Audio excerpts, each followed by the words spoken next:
سر ماں باپ کے حوالے سے ایک سوال ہے، سورہ بنی اسرائیل کی آیت جس میں ماں باپ کو اف تک نہ کہنے کا حکم۔ اب آج کل کے حالات میں میرے سے بھی ہوا ہے کہ والدین سے ہم کہتے ہیں کہ آپ چپ کر کے بیٹھ جائیں، آپ کو نہیں پتا، آپ اس معاملے میں نہ بولیں، تو کیا یہ بھی استغفر اللہ توب الیہ، اللہ تعالیٰ معاف کرے، یہ کبھی بھی الفاظ نہیں استعمال کرنے چاہیے ماں باپ کے لیے۔ اچھا سوال کریں آپ؟ سوال یہی ہے کہ کیا یہ ایسا کہنا بھی ان آیات کی خلاف ورزی ہے؟ سرکار یہ سب سے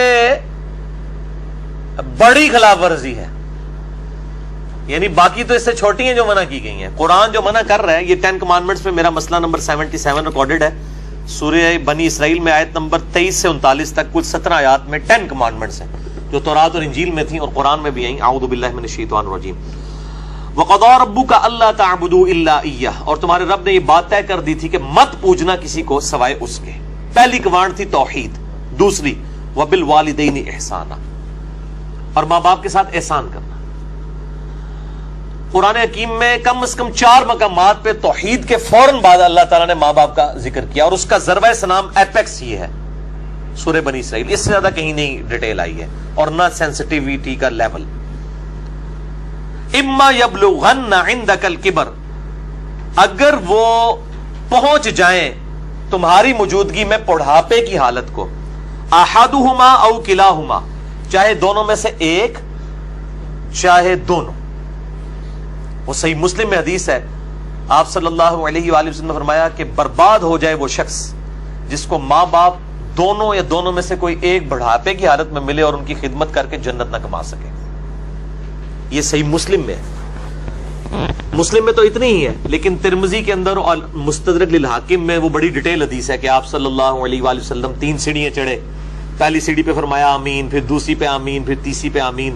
پوچھا گیا تو آپ فرمایا کہ جبرائیل علیہ السلام آئے تھے، انہوں نے کہا کہ آپ اللہ کے رسول صلی اللہ علیہ وآلہ وسلم میری دعا پہ آمین کہیں کہ برباد ہو جائے وہ شخص جس کے سامنے آپ کا ذکر ہو اور وہ آپ پر درود شریف نہ پڑھے، اللہم صلی علی محمد وعلی آل محمد۔ تو میں نے کہا آمین۔ پھر انہوں نے کہا کہ برباد ہو جائے وہ شخص کہ جس کو ماں باپ یا دونوں یا دونوں میں سے ایک کو بڑھاپے کی حالت ملے، ان کی خدمت کر کے وہ جنت نہ کما سکے، میں نے کہا آمین۔ اور تیسرا، برباد ہو جائے وہ شخص جس کو رمضان کا مہینہ ملے اور وہ اپنی مغفرت نہ کروا سکے، آپ نے فرمایا آمین۔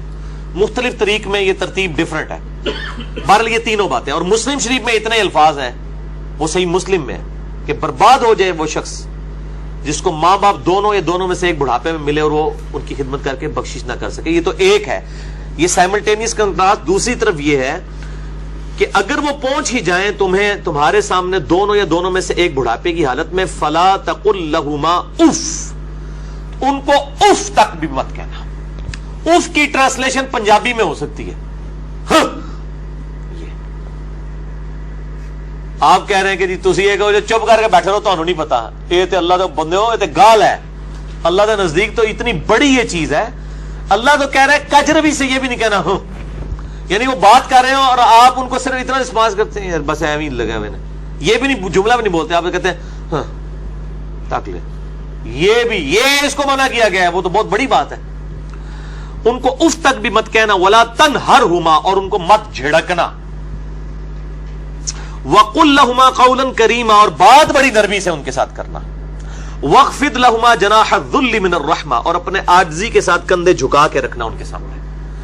یعنی آپ غیر اللہ کے سامنے جھک نہیں سکتے اتنا کہ آپ کے ہاتھ گھٹنوں تک لگ جائیں، ماں باپ کے سامنے بھی آپ اتنا جھکیں کہ ہاتھ گھٹنوں تک نہ لگیں، یعنی حالت رکوع نہ بنے، اس سے پہلے یعنی آپ نے ایسے ان کے سامنے رہنا، جی ابا جی، جی امی جی، اس طرح اپنے عاجزی کے ساتھ کندھے جھکا کے رکھنا۔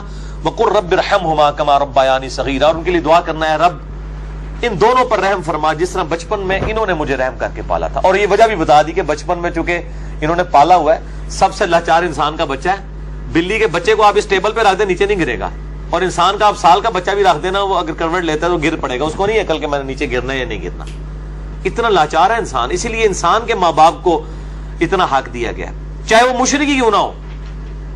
دنیاوی معاملے میں ان کے ساتھ معروف طریقے سے چلنا ہے۔ یہ حضرت لقمان کی جو نصیحت ہے، میرا بھی وہ لیکچر بھی ریکارڈ ہوا ہے، مسئلہ 176 میں نے بتایا۔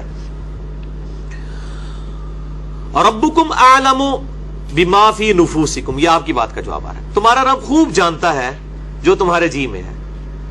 ان تکونوا صالحین، اگر تم نیکوکار ہو، اچھے ہو، یعنی تمہاری عادت نہیں ہے بدتمیزی کرنے کی، کبھی کبھار کوئی تھوڑا سا سکپ آف لینگویج یا سلپ آف ٹنگ ہو جاتی ہے، فَإِنَّهُ كَانَ لِلْأَوَّابِينَ غَفُورًا، تو پھر بے شک اللہ تعالیٰ توبہ کرنے والوں کی توبہ کو قبول کرتا ہے.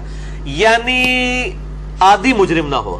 ان تکونوا صالحین، اگر تم عادی مجرم نہیں ہو، عام حالت میں تمہارا بڑا اچھا ایٹیچیوڈ ہے، کبھی کوئی اسٹیٹ آف مائنڈ ایسی تھی کہ کوئی بات غلط نکل گئی، فوراً توبہ کرو. توبہ اللہ سے بھی کرنی ہے، ان سے بھی معافی مانگنی ہے، اللہ تعالیٰ معاف کر دے گا. لیکن یہ معاملہ بہت سینسٹیو ہے نا جی. اب دیکھیں کہ ہم دنیاوی معاملات میں بھی، یعنی سوئی گیس کی وجہ سے آپ کو پتا ہے کتنے لوگ ہیں جن کے ساتھ ایشو بنتے ہیں. ہم کتنے وہمیوں کی طرح رات کو چیک کرتے ہیں، یار کوئی کہیں پہ پائلٹ کھلا نہ رہ جائے، یا ہیٹر جلتا ہوا نہ چھوڑ دیں پیچھے سے، وہ اگر لوڈ شیڈنگ ہوئی اور پھر گیس آئی تو آپ پتہ ہے کتنے لوگ ہر سال مرتے ہیں. تو کتنی احتیاط کی جاتی ہے. چھوٹے بچوں کے سامنے ماچس لائٹر نہیں رکھا جاتا، تو احتیاط کرتے ہیں. تو آپ دیکھیں اس طرح کے اگر آپ احتیاط ماں باپ کے بارے میں کر رہے ہیں تو شاید سالوں میں کبھی ایک دفعہ ہو، لیکن ہر ہفتے ہی جھڑپ ہو جاتی ہے، یا جب معاملہ ہوتا ہے تب جھڑپ ہو جاتی ہے، تو اس کا مطلب ہے ان تکونوا صالحین نہیں ہے آپ، لہذا آپ کی توبہ بھی کوئی قبول نہیں ہے. توبہ بھی نہیں ہے جب تک کہ ماں باپ صحیح طریقے سے معاف نہ کرے اور اپنی روش صحیح نہ کر لی جائے. تو اس میں یہ بہتر، یہ میں نے بھی دیکھا ہے، مطلب میری بھی ایک بڑی ایکسٹروورٹ نیچر ہے، تو مطلب بعض اوقات ماں باپ کو یعنی ایک بچپنے کی طرف، سورہ حج میں آتا ہے کہ اللہ تعالیٰ رذیل عمر تک لٹا دیتا ہے کہ کئی چیزیں جاننے کے بعد کچھ نہ جانے. بوڑھے اور بچے برابر ہوتے ہیں. میری بھی یعنی الحمدللہ دادی ماں کی عمر 90 سال ہو چکی ہے. میں یعنی آج سے 10 سال پہلے دیکھتا ہوں اور اب ان میں کافی فرق آیا. یعنی بالکل بچوں والی آتے ہیں، چھوٹی چھوٹی بات کو مائنڈ کرنا. تو میں اپنے ماں باپ کو بھی سمجھاتا رہتا ہوں، وہ ابھی بھی ان کے ساتھ اسی طرح مقابلہ کر رہے ہوتے ہیں ادب کے دائرے کے اندر. تو میں ان کہتا ہوں ان کے ساتھ مقابلہ بنتا ہی نہیں ہے. جیسے چھوٹا بچہ تو آپ کو 5 دفعہ پوچھے گا کہ بابا یہ کیا ہے، تو آپ بتائیں گے پیار سے، پھر اس کی بھی آگے سے وہ کیڑے نکالے گا. تو اب وہ کئی بار بھول جاتی ہیں، مجھ سے بار بار پوچھ رہی ہوتی ہیں، تو میرے سامنے یہ آیات ہوتی ہیں نا، تو میں وہ 10 دفعہ ایک بات اگر مجھ سے پوچھتی ہیں نا تو میں 10 بار جواب دیتا ہوں. میں یہ نہیں کہتا میں تو کل بھی دسیا سی، کیونکہ ظاہر ہے کہ اس عمر میں پہنچ کے رذیل عمر میں یہی کچھ ہو جاتا ہے. تو انسان کو یعنی بالکل پازیٹیو رہنا چاہیے، ڈرتے رہنا چاہیے، کیونکہ توحید کے بعد قرآن حکیم میں کم از کم 4 جگہ اللہ تعالیٰ نے ماں باپ کے حق کا ذکر کیا ہے، اور جنت اور دوزخ ڈیپینڈنٹ ہو گئی ہے. ٹھیک ہے جی، اس حوالے سے تو بہت احتیاط کرنی چاہیے. سر اب اگر ایسا ہو چکا ہو اور والدین سے معافی بھی نہ مانگ سکے انسان، اور والدین زندہ نہیں سر، ظاہر ہے معافی اسی صورت میں نہیں مانگ سکتا نا اس وقت اس اسٹیج پہ. نہیں، بعض لوگ اس لیے بھی نہیں مانگ سکتے کہ وہ ماں باپ کو چھوڑ کے دوسرے ملک چلے گئے ہوتے ہیں. ہاں یہ بھی ممکن ہے. تو وہ کلیریفیکیشن ضروری ہے. دیکھیں ماں باپ سے اگر ایسا ہو گیا تو فوراً سے پہلے ماں باپ کے لیے دعائیں مغفرت کرے اور ان کی طرف سے صدقہ اور خیرات کرے. جیسا کہ سنن ابن ماجہ میں حدیث ہے کہ یہ صحیح سند کے ساتھ ہے کہ ایک شخص کے مرنے کے بعد جنت میں کچھ درجے بلند کیے جاتے ہیں. تو پوچھتا ہے اللہ یہ میں نے نیکی نہیں کی تھی، یہ کیوں میرے درجات بلند ہوئے؟ تو اللہ تعالیٰ فرماتا ہے تیری اولاد نے تیرے لیے استغفار کیا تو اس کی وجہ سے ہی تیرے درجات بلند. اولاد تو انویسٹمنٹ ہے. صحیح مسلم میں حدیث ہے کہ مردے کو 3 اعمال کا ثواب ملتا ہے. نمبر 1 صدقہ جاریہ، وہ ملنا بھی چاہیے، اس نے خود کیا. امام بخاری نے بخاری لکھی ہے، ثواب ان کو ملنا چاہیے.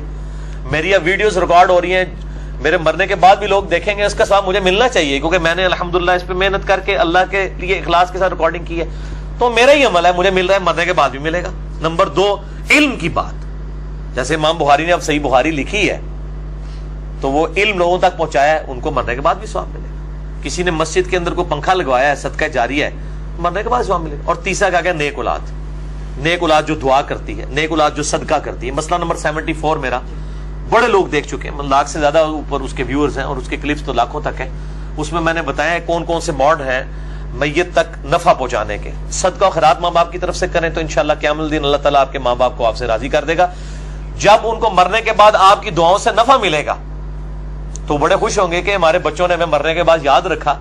اور آپ کی دعاؤں کی برکت سے اگر وہ مشکل میں ہے مرنے کے بعد خدا نہ خواستہ اور وہ آسانی میں آ جاتے ہیں، اور اگر وہ آسانی میں ہے تو اس سے زیادہ آسانی میں چلے جاتے ہیں، تو وہ خود بخود آٹومیٹکلی خوش ہوں گے کہ میرے پتر نے میرے واسطے کیتا ہے، تو اللہ تعالیٰ ان کو راضی کر دے گا. اور ایک دوسری حدیث جو ابو داؤد میں ہے کہ ماں باپ اگر مر جائیں تو ماں باپ کے قریبی رشتہ داروں کے ساتھ اس نے سلوک کرو. ماں مر گئی ہے خالہ کے ساتھ اس نے سلوک کرو, باپ مر گیا تو چچا اور تایا کے ساتھ اس نے سلوک کرو, ایکویلنٹ وہ بھی چیز ان کے لیے آرام کا باعث ہے. اور دعا کریں, یہ جو دعا میں نے پڑھی ہے رب ارحمہما, اے رب ان دونوں پر رحم فرما, کما ربیانی صغیرا, اے اللہ جب میں بچپن میں چھوٹا بچہ تھا جس طرح انہوں نے مجھ پر رحم کیا تو بھی ان پر رحم فرما. یہ آپ تشہد میں دعا لازم کریں, ہم تو مانگتے ہیں چاہے ماں باپ زندہ ہیں مر چکے ہیں, دونوں صورتوں میں ماں باپ کے لیے دعا کرنی. ہم لوگ سمجھتے ہیں بندہ مر جائے ادھر سے دعا کرنی ہے, اور بھائی زندہ ہے جڑا یا مر گیا, دونوں صورتوں میں دعا تو کرنی.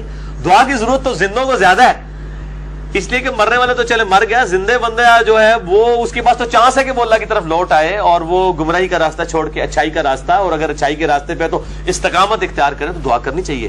اور یہ دعا ضرور کرنی چاہیے, اللہم اہدنا الصراط المستقیم صراط الذین انعمت علیہم غیر المغضوب علیہم ولا الضالین, آمین.